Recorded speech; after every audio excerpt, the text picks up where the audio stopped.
Greetings. Welcome to the Black Business Expo, Black Business USA Expo. This is second week of November.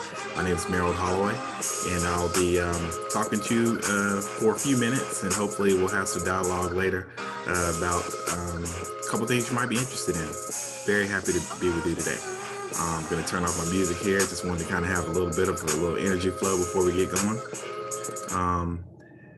And I will start the presentation. Our national pandemic has really affected the way that we are able to interact. So it is unfortunate that we don't get a chance to be live and in person and get to interact like we normally do, but I think there's some really great information that's been shared. And I'm going to share some stuff that I hope that you guys find some interest in. And here we go. So again, I'm Merrill Holloway with NC100. We are a nonprofit out of Rockingham County where we do some work statewide, and I'll talk a little bit more about that. But this session is part of the Foundations of Everyday Leadership theme with the Expo this week. Hope that if you have been able to enjoy some of the other offerings this week, this will be something that you would remember, find valuable, and hope we can interact. So I'm going to go into a slideshow really quickly and get us through it, because I do not want to download and talk at you. All right, let's see if I can make this thing work. All right, so I call this leveling the playing field. And so basically what I'll be talking about, guys, today is some of the stuff that we do as NC100 that contributes to Black business growth. Also, we'll be talking a little bit about how we can work through the different generations that are in the workforce and in our communities that are doing really good work. And hopefully that information will be valuable and can lead to further discussions, which I really look forward to. But let me tell you a little bit about myself. I wear a bunch of hats. I was born in North Carolina, a little town called Reidsville. It is in the center of the state, top of the state, is right below the Virginia line in Rockingham County. If anybody's familiar with it, it's about 15 minutes north of Greensboro. I am the executive director of NC100. Like I said, it is a nonprofit, and we do a lot of stuff, but the work is really focused on figuring out ways to collaborate, whether that's community development, whether it's health equity, whether it is youth development or workforce development. I work with the Foundation for Health and Leadership and Innovation, which is based out of Cary, with a program called Rural Forward, where we work with some counties, probably about 14 counties within the state that are designated as healthy places, North Carolina counties with the KB Reynolds Charitable Trust. So I could talk all day about health equity and what strong Black businesses can do to support health equity. I have been in the Triangle area forever. More years in the Triangle than anywhere else. Even though I am from Reidsville, I've been in the Triangle primarily in Durham for over 20 years. I'm doing a bunch of different stuff. Spent some time with self-help, spent some time doing some corporate work through Blockbuster way back in the day, doing some staff development. So I've been around. I do contribute as the Director of Development for the Greater Durham Black Chamber of Commerce. So I'm very interested in economic development in the area. And I'm the chairman of the North Carolina Employee Ownership Center, which is an organization that supports folks that are looking to keep their businesses running after they have to transition out. And that can be in so many different ways. I'm a big fan of cooperatives, supporting folks creating worker trust, or figuring out ways to transition ownership to the employees that work for their company. That's a way to build resiliency in communities. And I'm a regional expansion partner for an organization called CPA. It's a purchasing alliance that does a lot of work to support equitable and ethical vendor selection. What we're committed to at NC100, and I think that what makes a lot of sense to why we're here today, or why I'm here representing NC100, and looking forward to sharing time with you guys, is that we are advocates, we are organizers, and we believe that social enterprise can be transformed by strategic investments in our economic development, especially with organizations that are other nonprofits that say that they care about equity and wealth creation for underserved communities. We want to help people walk the walk and talk the talk. Last year, 21% of our discretionary spend. So those are all the spend that we had to make choices about how we would implement the money back that goes back into the economy with vendors and owners from underutilized communities. And we have a goal for 30%. I'd love for us to get to 50 one day, but I'm not so focused on the percentage. I'm just focused on the strategies that we're putting in place to support our local and Black owned businesses. Why everybody should be doing this, right? So it's very obvious to kind of see, well, why would I want to support Black owned businesses, right? I'm a person that is of African descent. So obviously there's a natural affinity. But there's a study that came out that says that United States cities in 2017 spent 1.6 trillion annually on construction goods and services. So that's a lot of money going into the economy, going out there.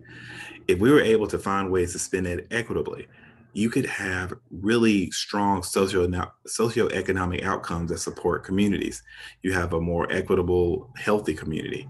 You grow the middle class, and by proxy, you have a more robust taxpayer base, right? So, the more folks are able to sustain themselves and be able to have ownership, if you were able to support these vendors, and you will see later in a chart of the disparity in the business ownership numbers between people of color and folks that identify as white, we've got to do a much bigger job to kind of decrease those gaps. Our healthy owned, Black owned and local businesses are an essential component of a strong community. They create opportunities for other people, and they keep money circulating within your neighborhoods rather than draining it outward. So it makes sense to look local. In these turbulent times in our pandemic and through some of the issues that we have struggled with the country, a lot of corporate entities are talking about, and nonprofits are saying that they value diverse perspectives and backgrounds. So if you value those backgrounds and perspectives, then you should value the folks that have businesses for you to take part of. Fun fact from the same study that I looked at that talked a little bit about the 1.6 trillion annually. For every $100 spent locally at a local owned business, $45 of that money usually is respent locally. So there's some impact there. But if you were to do a lot of work with a national chain or something, if you were getting your supplies from Amazon instead of local vendor X around you, only $14 of that on average is going to stay in your community. One of the things that we do, and we stress with some of the work that we do to help sustain our organizations, if we help organizations do better when they know better. I'm sure everybody's heard that phrase before. We help people create diverse baselines of how much money that they're spending in the community currently. Help them set goals and help them figure out how to set yardstick and measurements that will be fair and transparent. Help them maintain and communicate those goals internally to their staff, so the staff creates this culture of equity. And then we help them migrate to a path that they can communicate those goals and actuals externally. Some organizations do not feel empowered yet to be able to do this type of work and then let folks know what their spend percentage is. We don't focus so much on what the number is. We focus on actually having the policy so that allows you to have a culture that is going to be inviting of diversity and inclusion. So now to the thing that you guys came to hear a little bit about, or at least I want to share the most and hope to get a lot of feedback from you, is generational conflict and how that can become generational collaboration. First, we kind of have to understand a little bit about who the people are that we're talking about, though, as far as generations. And I'm going to clear a few things up, or at least leave it open for people to have conversation.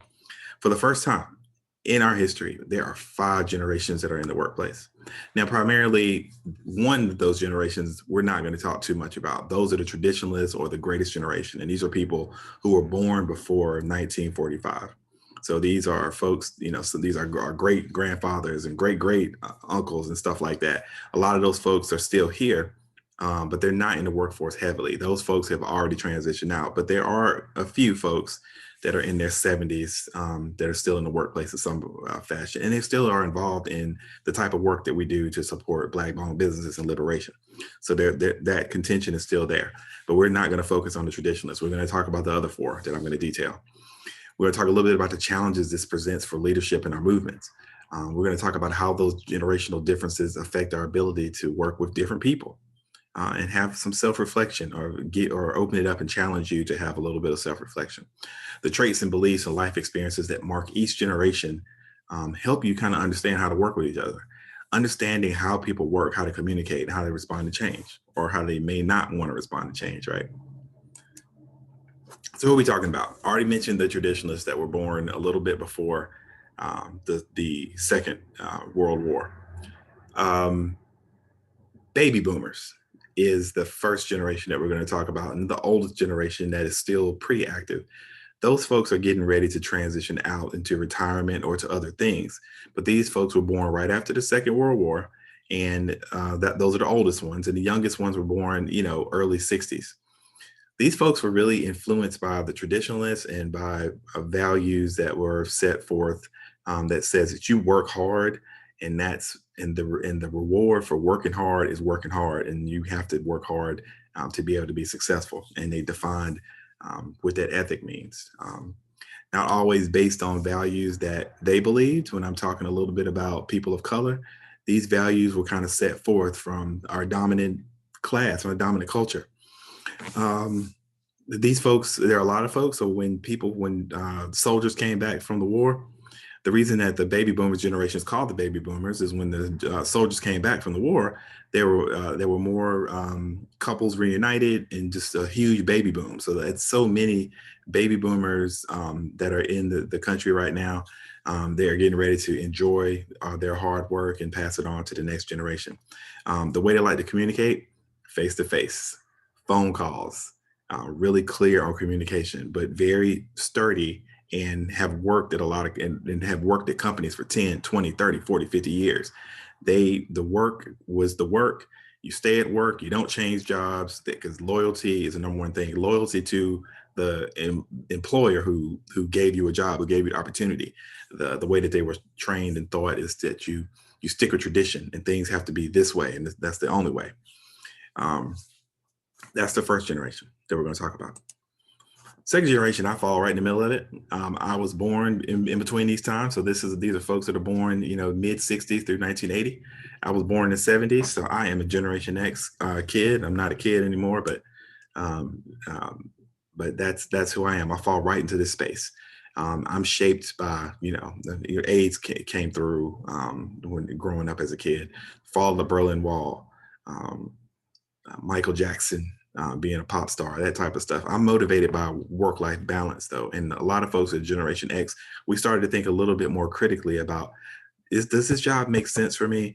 Do I need to carve out space for my life? The reward of work has to be a little bit more than just work or having a job. Still preferring phone calls and direct communication, and being face to face. I mean, didn't have the luxury of being able to communicate all the ways that people can communicate now. And my worldview definitely does favor a little bit more diversity and thinking a little bit more openly about it. There are different ways to do things. Our generation is not as big as the baby boomers, and we're not as big as the next one. But eventually we will outnumber baby boomers, right? Because we're on average, we're going to live a little bit longer. Let's get something straight, folks. And this is something I have wanted to say for a long time. And I love the opportunity to be able to share this with you. When I hear commercials or I hear people say, we're doing a millennial education, or we're complaining about millennials because they just don't understand because these kids don't get it. This is Beyonce, guys. Beyonce is close to 40 years old. Beyonce is a millennial. Millennials are not children. Millennials are grown. Some of them have grandchildren. A lot of them have grown kids. They have jobs. They are fully grown. Millennials were born between 1981 and 2000. So when you're talking about young people who are still in high school or in college, those are not millennials. Millennials are grown, shaped by the Columbine tragedy, shaped by 9/11. The internet really came to form when they were teens, motivated by the quality of the person who leads the work and unique work experiences. So like work-life balance is important. Having things that are efficient are important. Like text and email, face-to-face, not necessarily the way like Gen X and baby boomers, but looking for challenges, looking for growth. Again, switching jobs and finding the right fit to make sure that their work-life balance is set. Now, these folks are the biggest part of the workforce and part of the movements that we see today. So most of the folks that are be paying attention to this Black Business Expo, most of the people who are doing some of the hard work and actually in the industries are millennials. I'm sorry, Gen Z. Gen Z folks are the kids. So when we're talking about we're having a millennial conversation, or we're talking about these millennials and they're doing this and they're doing that, and I hear some of our older folks talk a little bit about that. You really mean Gen Z. So Gen Z are these folks that are born after 2001. So they basically don't know anything about 9/11 unless they read it in a book. So these are kids who were born, 2001 to now. They are shaped by technology, have had technology from the time that they could remember. Most of the Gen Z kids, the only presidents that they've really known here in the United States have been Barack Obama and Donald Trump. Um, one good, one maybe not so much. But motivated by diversity, language justice, not so held to tradition and not as focused, and very progressive, asking a lot of questions and making sure that they feel comfortable. The worldview is very different. They've had a lot of access to a lot of things, a lot of information because they've been part of this digital age. But they are movers and shakers and can do a lot of things. And we need to take advantage of those resources and gifts that they bring. So we've got our baby boomers. Well, we've got our traditionalists that we're not going to talk too much about, but our baby boomers are still in the workforce and doing this work really heavily. Our Gen X folks like myself, and millennials who are not children, who are grown people, and Gen Z who are, in the workforce now. So some of those folks are adults. They're very young adults entering into the workforce. The place that I'd like to talk a little bit and have a little bit of discussion, or I'd love to hear people's feedback. I can't wait to kind of see what people think about this. But one of the things that I've noticed that make it difficult sometimes to operate with fluidity through these generations is supremacy and internalized oppression as a habit. It's just a lot of trauma that has come down into our marginalized communities. And there are a few things that I would love to talk a little bit more that I notice sometimes that's been passed down from our generations, from our traditionalists down to our baby boomers to Gen X to our millennials and to the Gen Z folks who definitely reject a lot of this stuff. And let's talk about it. I think it's healthy. I don't like to say things are positive. I like to really say things are healthy when we're talking about things that we want to kind of elevate ourselves to. Um, I love to think about eliminating this idea that there's only one right way. I grew up that way. I hear a lot of folks saying that there's only one way to do this. And the way that I learned how to do it is the way you do it. And this is how you do economic development. This is how you do this. This is how you do that. And this is the only way you can do it. And we feel like if you introduce somebody to that right way, they have to take it. If they don't do it the way that you say, there's some discomfort, right? We've got to get away from that. And even with our young folks and Gen Z and millennials and Gen X, and all the way up to baby boomers or traditionalists, the way that you or they think is a way to do something is not always the way to do it either. But we definitely have to figure out ways to get away from that. There's nothing wrong with somebody who decides that they want to approach something differently.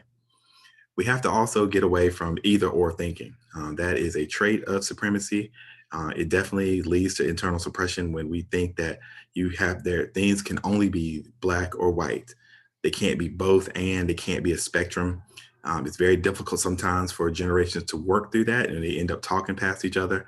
Um, the example that I hear is I definitely hear conversations in this space where, if the kids, if the black people today would just read, or if black people today would just go to college, or black people, would do this. And there's this one thing that all black folks, for some reason, we put our own spin on what we think all black people should do. And we're not a monolith.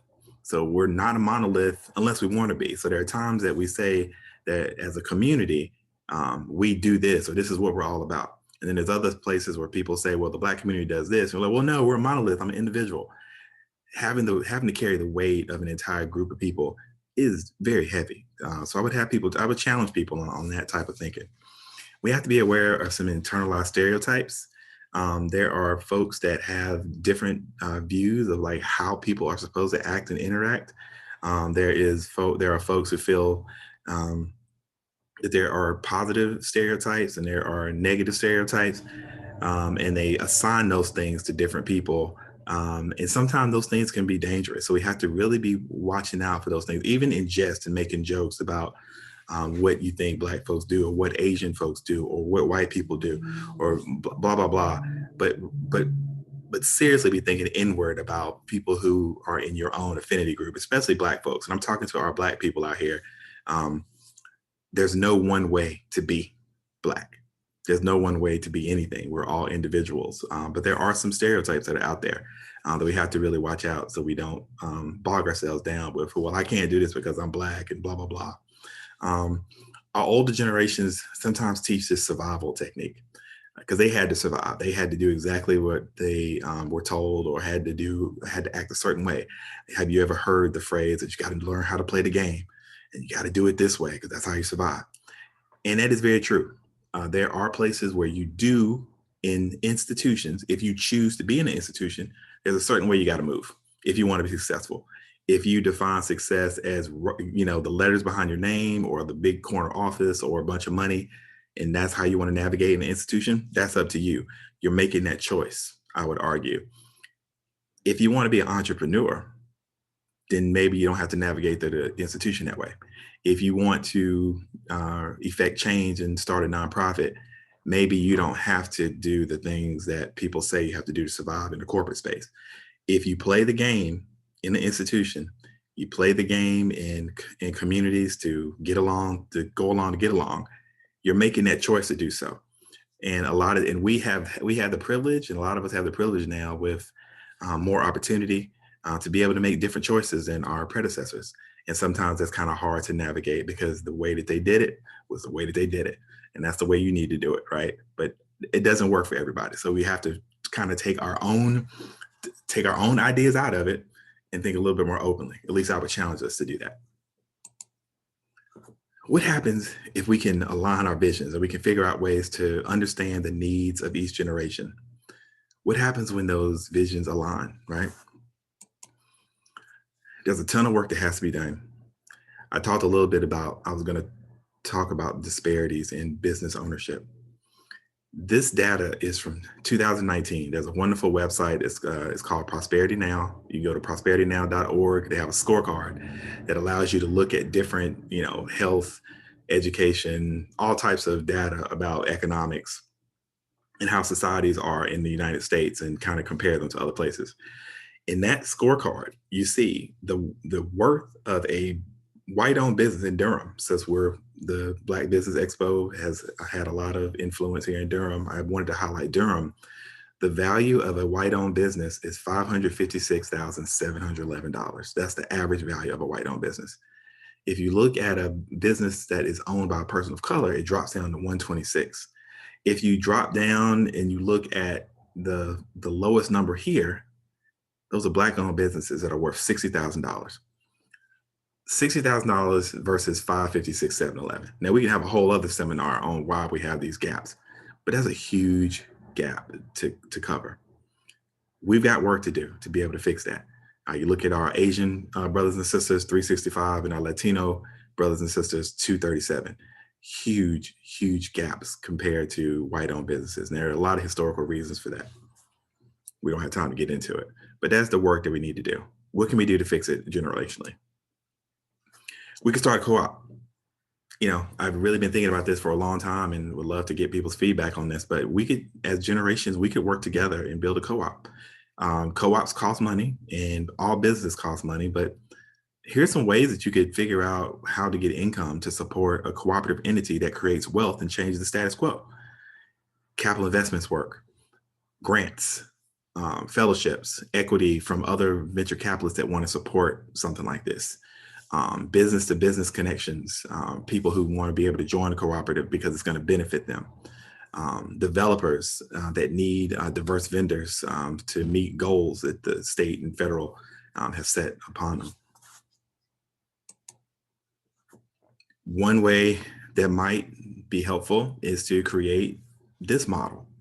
I have a couple models that I'd like to talk a little bit about, and I promise I'm not going to be more than a few more minutes so you guys can get on to your day.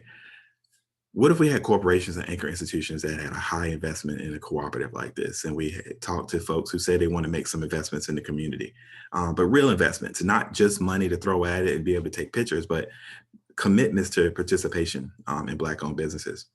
Nonprofits can make commitments. They do a lot of philanthropy work, and a lot of it ends up being funneled from one large institution to another institution that usually doesn't have leadership that look like a lot of the folks that are doing the work here in the workshop and in the Black Business USA Expo. Minority business. I'm not a big fan of saying the word minority when it comes to businesses, but that is how some of the legal terminology is. So, you'll hear minority women business enterprise or disadvantaged business enterprise. But businesses that are looking for more contracts and more support could join this cooperative at a low price, but still some buy-in. And the cooperative folks, for folks who aren't familiar, definitely just is a legal way to support creating a business where there's one person, one vote, and it is a way to share and build capacity with each other and fellowship, with the goal, obviously, to shift more contracts to large and small diverse firms. We have lots of folks that are already kind of doing this work. We've got the United Minority Contractors in Durham. We've got the Durham Committee on the Affairs of Black People. We've got the Professional Business Chain. We've got the Black Chamber of Commerce. A lot of these folks are doing this work now, some with big investments, some with little. But if we could create a co-op that has like some type of way to connect all of these movements together, there could be a nonprofit entity that is the organizer and kind of an administrative support to this entity that supports a coalition of Black-owned businesses and the folks that champion Black-owned businesses to have some more investment. They could be doing peer learnings for anchor institutions that need to understand a little bit more about diversity. They could vet and support Black-owned businesses to be part of the cooperative and be vendors in this thing. They could vet the anchors and corporations that serve as the funders. So if the funders aren't doing the work that they say that they're going to do in the Black community, they are no longer sponsors. We're not going to have people just, I'm definitely not a fan of tokenism or anything like that. We don't want folks just to be cutting a check. We want a real investment. Bundling contracts to support construction deals, and figuring out ways to do referrals. There's 100 different ways to do this, but this is one model that if we could work together and find out how to support each other generationally, this might work. Next model. Now, I picked Durham for the first model because I know a little bit about Durham.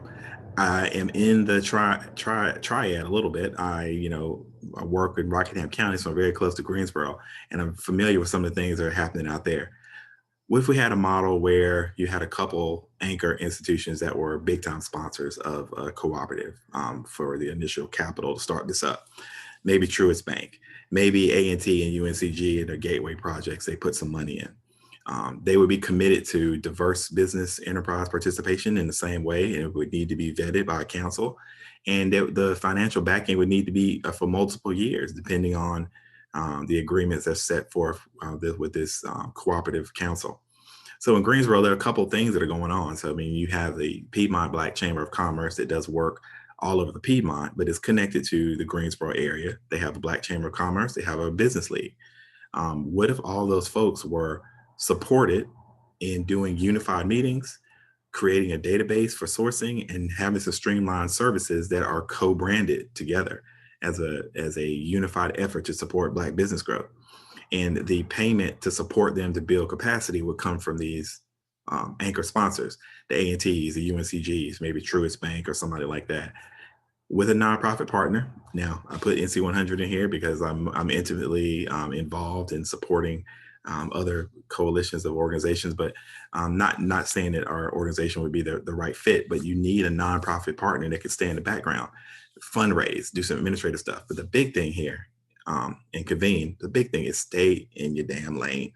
I think the thing that has hurt a lot of movements is folks speaking for other groups or trying to take the leadership role in the fundraising or something like that. The way that a cooperative really works to have a nonprofit partner or have any type of partner create the administrative and coordination is to kind of stay in the background. It's not important for that organization to get the shine or necessarily any or credit. So sometimes that is a little bit of a struggle too. And it's a generational thing too.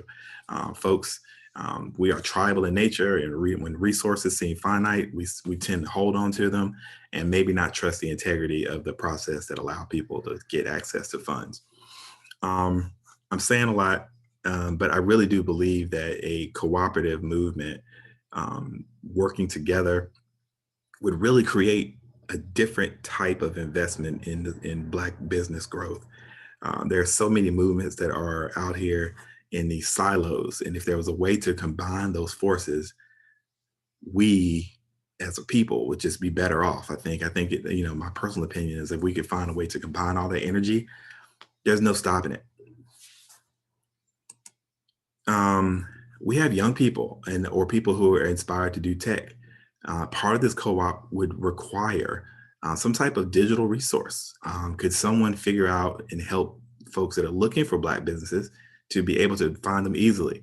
An Angie's List, if you will, or something, or something that would be easily reachable and searchable on your phone. And there's so many different databases that people have. The Department of Transportation, the historically underutilized business database with the state of North Carolina, the chamber, professional chain, the committee, all these places that have these databases that are separate databases that are probably have some crossover in it. How could we figure out a way to have a lot of people have access to this database and something easy, something searchable, and figure out some type of formula to rate the businesses? So like there's some incentive for the businesses to, stay in business, have certain policies, certain ways that they move, and provide really good service. Would love to talk about it. How can we help anchor institutions that want to do better by figuring out how they're spending their money currently? This same digital device that somebody could create could also be some type of workshop that people go into to easily find a way to support taking a look at their books, looking at the businesses that they currently deal with, and create a baseline so they know exactly where they are and to help them set goals for the future. I think institutions that take the time to create these benchmarks and policies um, is one real way to support communities that they say they care about. Show me how much money that you're spending in these communities, and I'll believe more about your mission about wanting to support communities. I don't care about statements necessarily.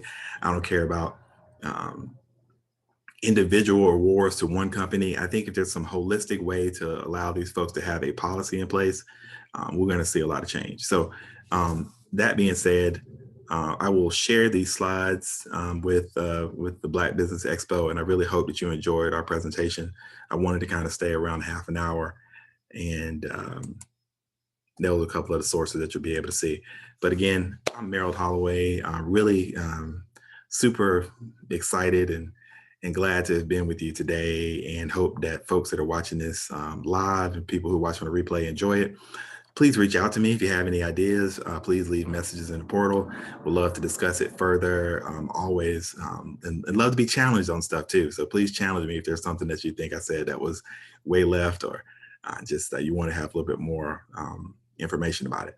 The way to get in touch with me is through our organization. We have an email address of info@nc-100.org. I'm on Twitter at MBNC100. So, tweet at me, message me. I'd love to learn a little bit more about what you do. Or you can just go to our website. It's www.nc-100.org. And I want to thank Dr. Eric Kelly, all of our participants, all the folks that have been part of the Black Business Expo this week. And I hope you have a very blessed day. And that's my presentation. That's my story, and I'm sticking to it. Good night, good afternoon, or good morning.